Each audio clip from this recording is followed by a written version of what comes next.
Hello Pisces! Maligayang pagbabalik, Tagalog Express. Tarot tayo ulit para sa buwan ng Setyembre.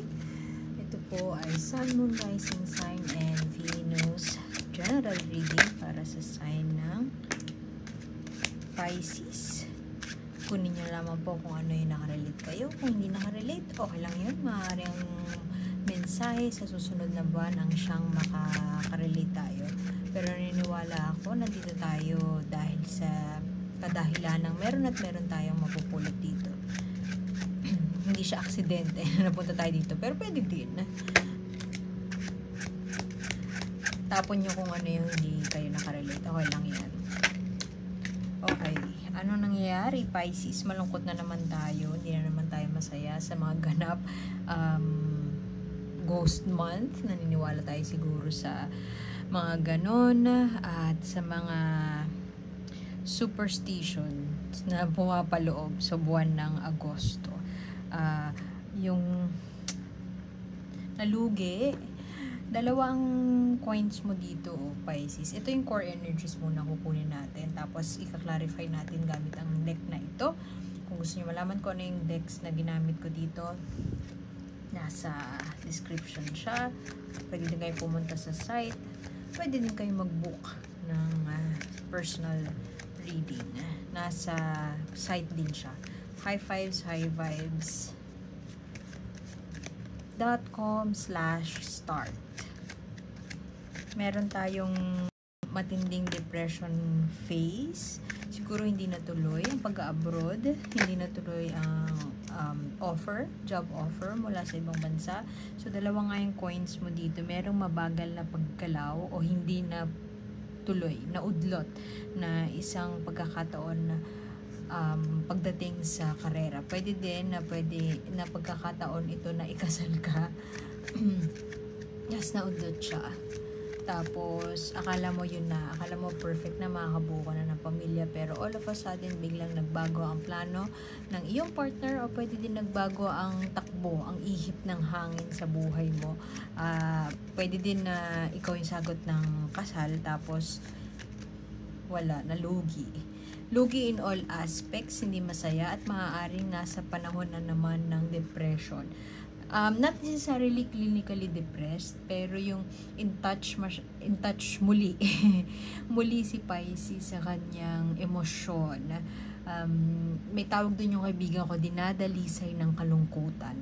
Nasa ganong proseso o nasa ganong phase na naman talaga eh. Kasi parang common yun kay Pisces eh. Emotional kasi si Pisces, very sensitive. Malakas ang connection niya sa kanyang damdamin, sa kanyang kalooban, sa kanyang feelings na express niya ito. Kaya karamihan ng mga tao na artist, karamihan ng mga artist Pisces, pero hindi ko sinasabi na lahat ng artist ay Pisces, of course, pero karamihan ay Pisces kasi they're the consummate artist. Very in touch sila sa emotions nila. May pag-aaral. Pwede din na merong isang bagay na pinagsumikapan ka, tas hindi siya nangyari. Parang ano siya, biglaan. Ang nakukuha ko, napipick up ko na energy sa reading mo, biglaan siya. O pwede din na isang bagay na pinundar mo for the longest time. Biglaan as in, hindi mo ine-expect na mangyayari ito. Wala sa imahinasyon mo na mangyayari siya. Pero ito ay isang bagay na matagal mo na pinaghirapan mo, pinag-aralan mo, pinaghirapan, pwede din na tinago mo eh, para hindi ma-jinx, tas biglang na-jinx siya. Isang pagkakataon na sana na bumuhay ng bago, hindi mawala sa isip ko, siguro merong isa sa inyo, as in, syempre hindi lahat, baka nga isa lang. Merong isa sa inyo siguro ikakasal sa isang tao na iba yung social status sa'yo, maaaring sobrang yaman. Tapos, for some reason, okay kayo eh. Tapos biglang sa hindi inaasahan, biglang ihip ng hangin, biglang hindi na siya matutuloy. Hindi na magko-continue yung tao. Pwede din na naka-engage ka sa isang dayuhan na-meet mo somewhere sa Pilipinas, tapos okay kayo. Tapos nung nag-meet kayo, parang biglang nagbago ang lahat. Pwede din na nung pumunta ka sa kanya, na-realize mo, pwedeng naudlot yung punta niya dito, o naudlot yung punta mo doon, may naudlot na travel, pwedeng ganun. Tapos parang ganun-ganun na lang. The feeling is gone. So, merong period of kalungkutan. Pwede din grieving eh. Missed opportunity. Pwede ding missed project. Marami ka siguro ngayon na parang what ifs, na sana kung ginawa ko to, baka nangyari pa, baka natupad pa. Siguro sinisisi mo din yung sarili mo. Sinisisi mo rin na naghintay ka. Virgo season pa naman din. Ang Virgo season ay panahon ng pag-iisip, panahon ng yung maraming distraction sa utak, maraming bumabagabag sa utak. Ano na bang gagawin ko? Maaari nating isipin na overthinking yun. Ito ay panahon na napapaisip ka, parang deserve ko ba to? Ito ba talaga yung nakatadhana sa akin? Bakit parang minamalas ako? Kahapon swerte ako, ngayon bakit parang hindi? Pwede din na kung trabaho ito, nakapetisyon ka, tapos na-delay. Pwede din na papadala ka na doon, pero biglang nagkaroon ng aberya. Uy! Plot twist!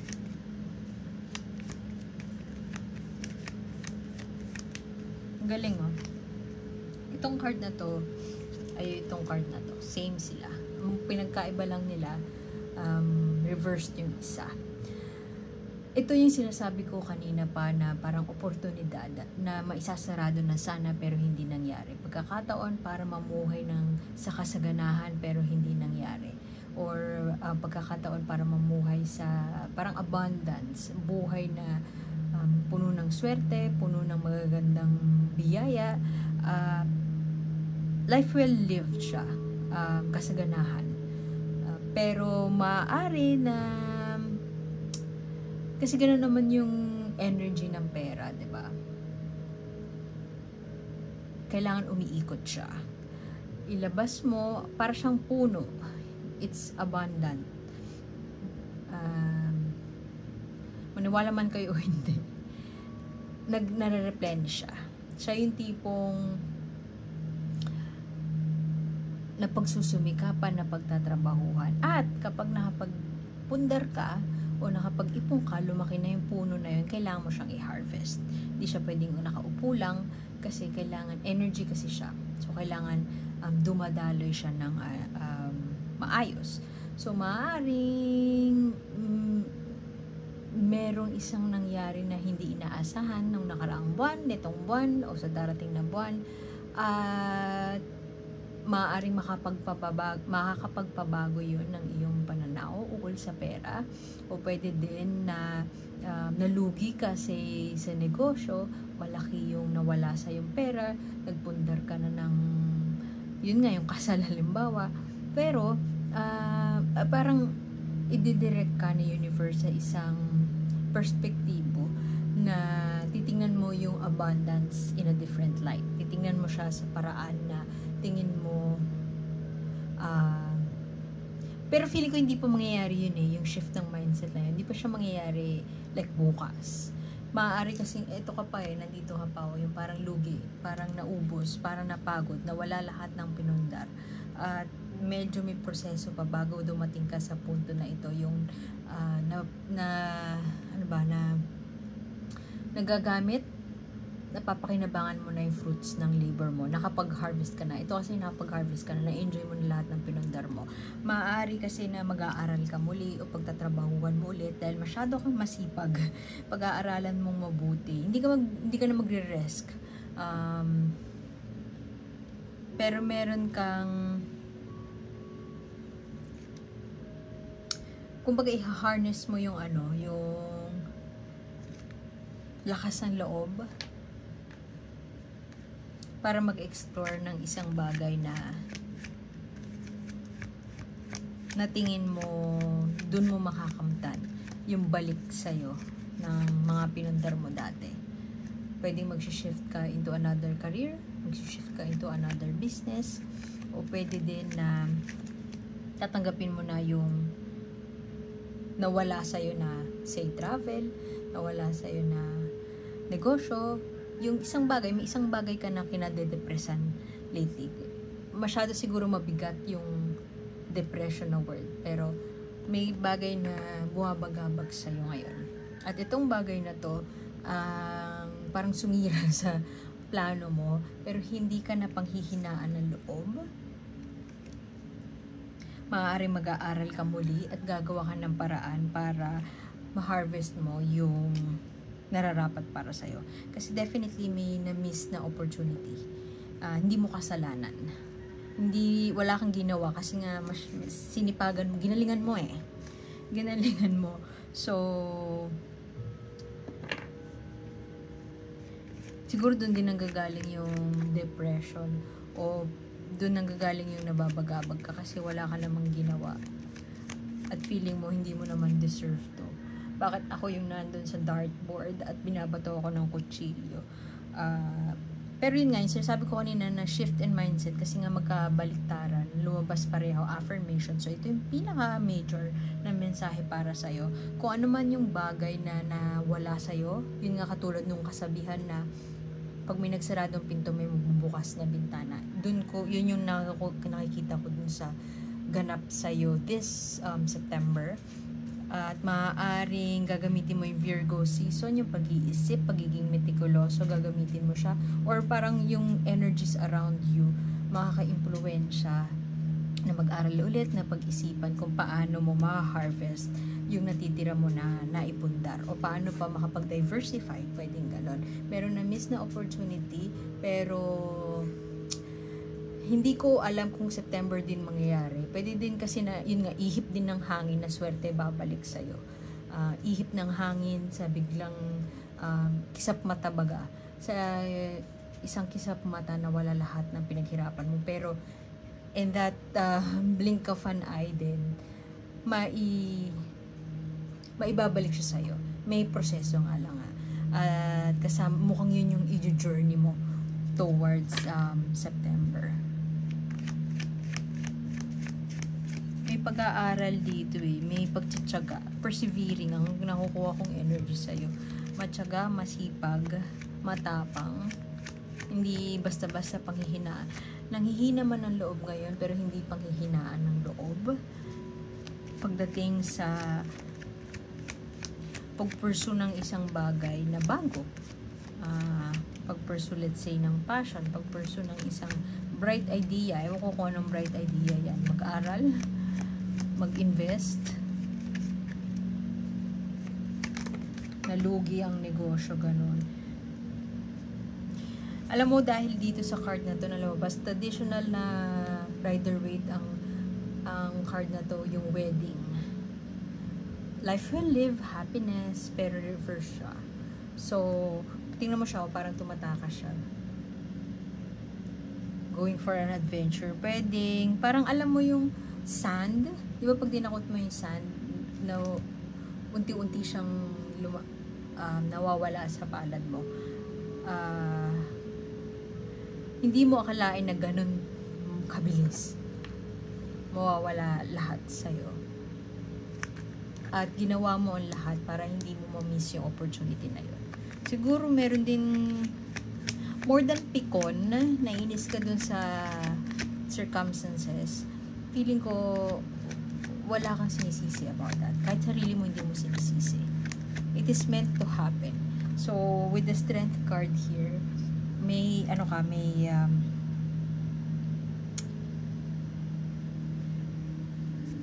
may lakas ng loob na natitira.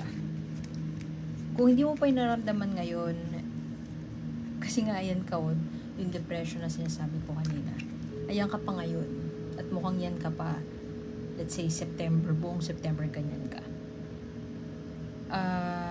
Darating ang time. Affirmation to na darating ang time, maaaring October, pero pwede ring end of the year. Pwedeng February, March, April. Pero hindi na May.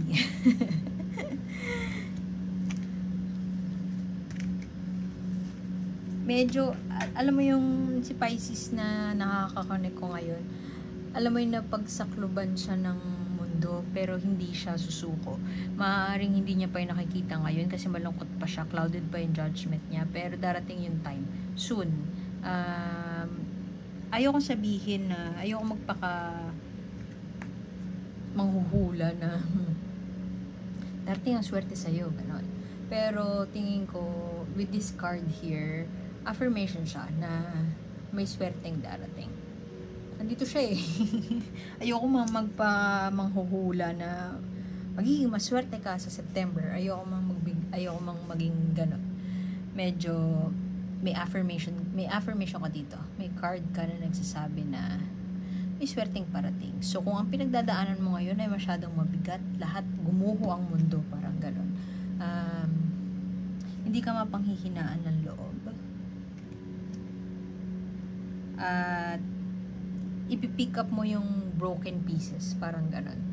Hindi ko sinasabi na kung marriage ito, hindi natuloy na kasal, hindi natuloy na relasyon, naudlot na relasyon, naudlot na naipundar. Kung ano man yung naudlot na yun, hindi ko sinasabi na mabubuo siya ulit, pero yung nawasak mo na pag-asa ay marirecover mo siya. Yun yung nakikita ko dito. And kunin natin tong nahulog na na card. Galing oh. Diba meron ka ng 10 of coins reversed and 10 of coins na upright. Ngayon may sun ka na yung depression, may sun ka na reversed, and then ito, may sun ka na upright. Positive. Happiness. Siguro, pwede din na breadwinner ka eh. Kasi tingnan mo, na at siya yung queen bee. Lahat ng bees nakaasa sa kanya, yung worker bees. Pwede din may business ka nga eh. Tapos, ayaw mo magsarado, natatakot ka magsara. Kasi, marami nakadepende sa'yo. At ayaw mo mawala ng trabaho yung mga tao mo. Kasi yung pamilya nila maapektuhan. Okay lang na ikaw, so siguro doon nanggagaling yung tibay ng loob or tibay ng utak kasi nakapagtayo ka nga ng business, nakapagpundar ka. Malakas yung mindset mo para makapag-ipon, para makapagpundar ng isang bagay kasi hindi lahat ng tao kayang gawin yun. So kung sino man yung nakakakonek ko ngayon, kaya mo yun, nagawa mo yun. At maaaring nandito ka sa panahon ngayon o maaaring sa Setyembre, yan ang mararamdaman mo, mawawala lahat, isang iglap, mawawala, may naudlot, pero darating, may proseso na darating. Hindi ko masabi kung September din siya, parang hindi, kasi ito ka pa. Pero definitely ma-flip siya. Kung down na down ka ngayon, I'm saying to you na down the line, ma-flip siya as in, when it rains, it pours. I'm not really sure kung anong itsura nun. Pero ang recommendation ko sa'yo, i-imagine mo na kung gaano kaganda. Vision of that, i-manifest mo na. Kasi, flip side yung mangyayari sa'yo. Yung nawala sa'yo ngayon, hindi man exactly same form yung ibibigay sa'yo, pero darating yung deserve mo. So, iwan ko na yun dun. Kukuha tayo ng oracle card.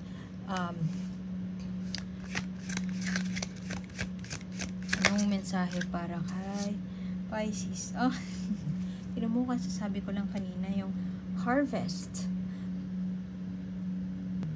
Itong harvest, ito yung malayo na, malayo pa pero malayo na. Malayo na pero malayo pa. Whatever. Yung saying na yun, ayan siya.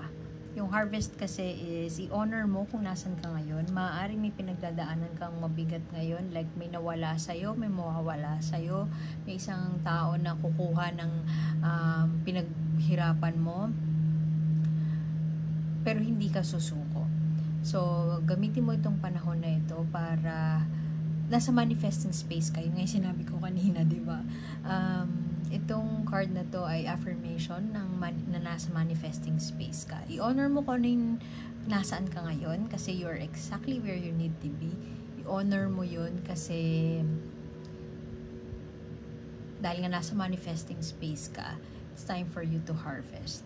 So, kung ano man yung, hindi ko sinasabi na pull out nyo lahat ng, pull out mo lahat ng ano mo Parang wala naman tarot reader ang dapat magsabi sa'yo nun kasi yung investment advisor mo or financial advisor mo dapat magsabi sa'yo nun at yung gut feel mo, hindi tarot reader, okay? So, hindi ko sinasabi na pull out nyo lahat ng stocks nyo, pero kung ano man yung meron ka ngayon, ipagpasalamat mo na meron ka. Hindi ka mauubusan at kung ano man, balikan mo kung ano yung mga bagay na ipapagpasalamat mo, like paano ka naging malayo na. Pero malayo pa, meron pa tayong tatrabahuhin, marami pang challenges, pero yung puno na yun, kinukultivate mo na. Kumbaga, tinatanim mo na yung seeds. Kung hindi mo pa tinatanim, itanim mo na. Kasi darating ang panahon na, ayan o, ma-attract mo ang mga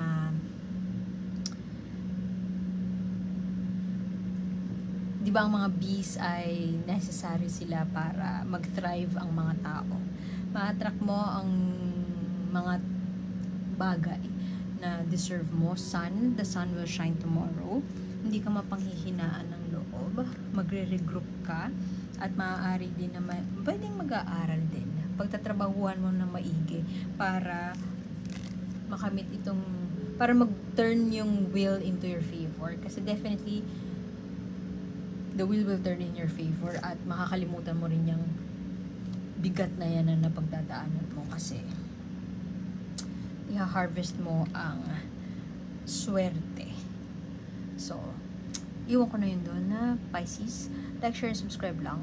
And maraming stuff sa site, sa blog site ko. So, free yun. Pwede kayo mag-free reading, 3 card spread, pwedeng oracle reading everyday. So, dalaw lang kayo dun.